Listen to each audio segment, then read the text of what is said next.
दोस्तों, जैसे हर रास्ते पर आप कोई भी काम कर लो, उस काम में किसी न किसी प्रकार की परेशानी आती है। उसी प्रकार हर हर परेशानी का कोई न कोई रास्ता होता है। केवल और केवल हिम्मत और हौसले मजबूत चाहिए। मैं एस्ट्रोलॉजर मदन मोहन लखोटिया, मेरे यूट्यूब चैनल पर आप सबका एक बार पुनः हार्दिक स्वागत करता हूं। आज बात करेंगे वृषभ राशि के बारे में। वृषभ राशि मैंने लिखा है 2026। क्यों है संतान की चिंता? क्या चिंता दूर होगी 2026 में? मेरे मोबाइल नंबर 9829911500। दोस्तों, एक ऐसा विषय है जिसके कारण बार बार सोचना पड़ता है, क्या संतान की चिंता दूर होगी? क्या 2026 में संतान के कारण चिंता रहेगी? आइए विस्तार से चर्चा करते हैं। वृषभ राशि जिसके स्वामी होते हैं शुक्रदेव, लेकिन यह 9 ग्रहों का खेल है और इस 9 ग्रहों के खेल में सभी ग्रह अपनी अपनी महत्वपूर्ण भूमिका निभा करके हानि और लाभ का परिचय देते हैं। और ऐसा ही कुछ वृषभ राशि के लोगों की कुंडली के बारे में देखने से पता चलता है। तो मेरा यह निवेदन है कि यहां पर बहुत सारे लोगों को 2015 में संतान के कारण चिंताओं का अंबार लगा हुआ था। ऐसा क्यों? क्योंकि यहां पर राहुदेव बैठे थे और राहुदेव के प्रभाव के कारण ऐसी स्थितियों का निर्माण हो गया, जिससे क्या होता है, जिससे ध्यान से सुने, जिससे संतान की चिंता, संतान के कारण चिंता, चिंता का रूप कैसा भी हो सकता है। जैसे कि संतान की शिक्षा को लेकर के, संतान के करियर को लेकर के, संतान के संतान न होने को लेकर के, संतान का विवाह शादी संबंध को लेकर के, संतान के दांपत्य जीवन को लेकर के, दांपत्य जीवन में व्यवधान होने के कारण को लेकर के, संतान के नौकरी को लेकर के, प्रमोशन को लेकर के, विदेश में जाकर रहने के कारण भी, या चिंताओं का प्रकार कई होता है, लेकिन सबका रिजल्ट एक ही होता है, चिंता। और यह चिंता जो हम बोल रहे हैं वो यहां पर ऐसा महसूस होता है कि 2015 या जुलाई 2014 के बाद जो यहां पे संतान की चिंताओं के कारण परेशानी का सामना करना पड़ा, वो एक ऐसा सिलसिला था जिसके कारण जनवरी 2016 तक तो अच्छा खासा चिंता का सामना करना पड़ा। इसके बाद भी स्थितियां इतनी तनावपूर्ण तो नहीं थी। फिर तनावपूर्ण कब बनी? तनावपूर्ण बनी अगस्त 2017 से। अगस्त 2017 से यहां पर राहुदेव आ गए, यहां पर केतुदेव आ गए। केतुदेव की नवम दृष्टि पड़ने के कारण संतान की चिंता, संतान के कारण चिंता जैसी स्थितियों का आभास होने के संकेत देखने को मिलते हैं। देखिए, यहां पर केतुदेव की नवम दृष्टि यहां पे पड़ रही थी और नवम दृष्टि पड़ने के कारण केतुदेव पाप ग्रह, क्रूर ग्रह, छलिया ग्रह, मति भ्रमित करके परिणाम बदलने वाला ग्रह होने के कारण ऐसी स्थितियों का निर्माण हो गया और ऐसी स्थितियों के कारण चिंताजनक स्थिति का आभास हो गया। दूसरा, मैं यह भी बोल सकता हूं, सितंबर 2020 से वृषभ राशि के लोगों को संतान की चिंता अप्रैल 2022 तक बराबर बनी रही। ऐसा क्यों? क्योंकि यहां पर राहुदेव बैठ करके अपनी पंचम दृष्टि कुंडली के पंचम भाव पर डालने के कारण संतान की चिंता या संतान के कारण चिंता जैसी स्थितियों का निर्माण कर दिया। और ऐसी चिंता के कारण बहुत अस्त व्यस्त और परेशानियों का सामना करने जैसी स्थिति का आभास देखने को मिलता है।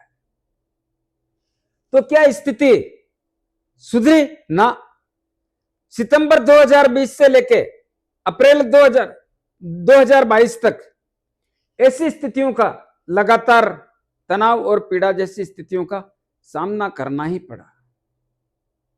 और पिछले कुछ दिनों की बात करें तो अक्टूबर 2023 से इस भाव की स्थितियां काफी तनावपूर्ण रही। इस स्थिति में आपकी संतान जिद्दी होने जैसी अवस्था का भी आभास कराती है।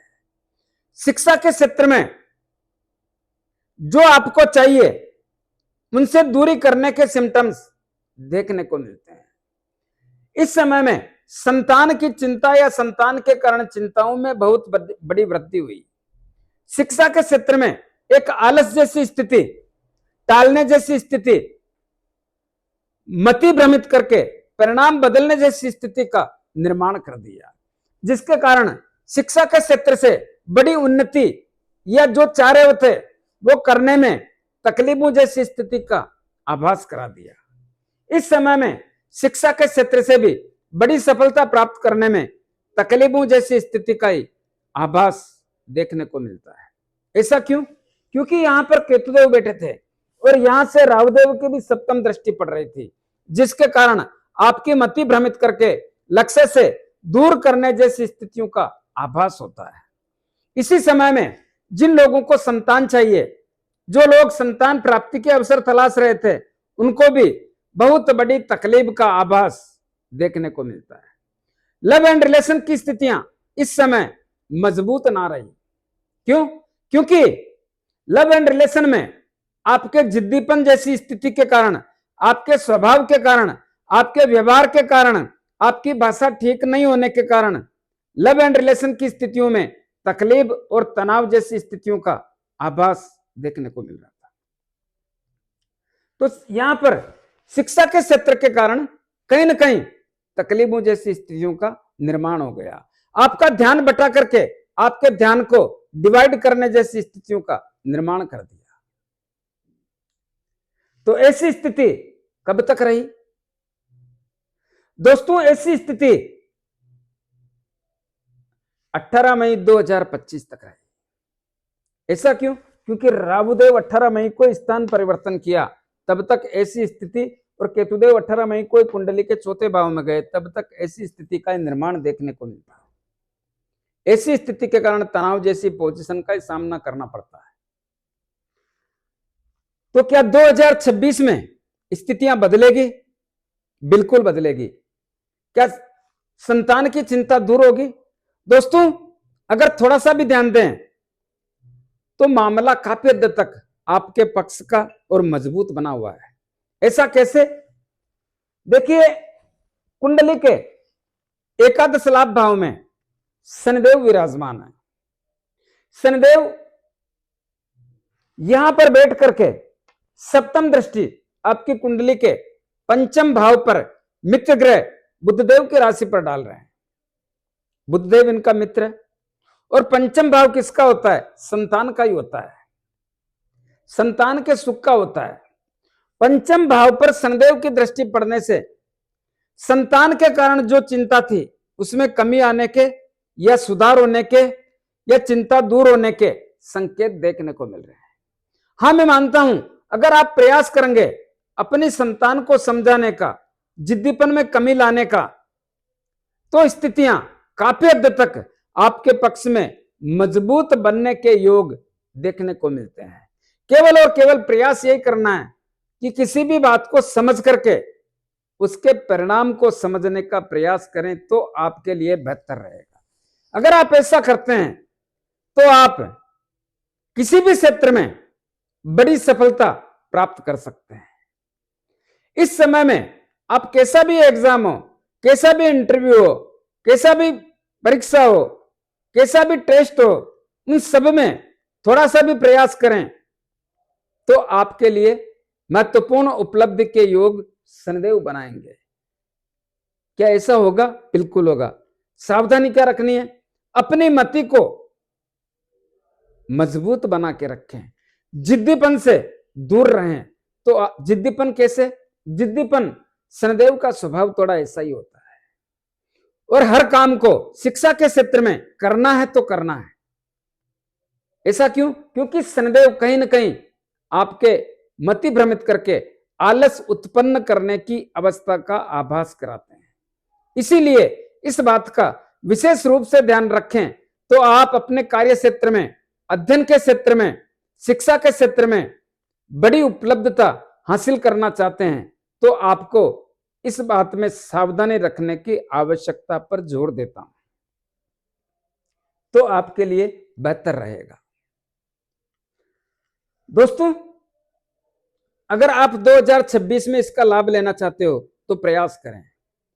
और क्या कारण होता है जिसमें संतान की चिंता या संतान के कारण चिंता बनी रहती है? ध्यान से सुने। इस भाव के स्वामी होते हैं बुधदेव। कन्या राशि के स्वामी बुधदेव होते हैं। कन्या राशि में बुधदेव उच्च राशि में होते हैं।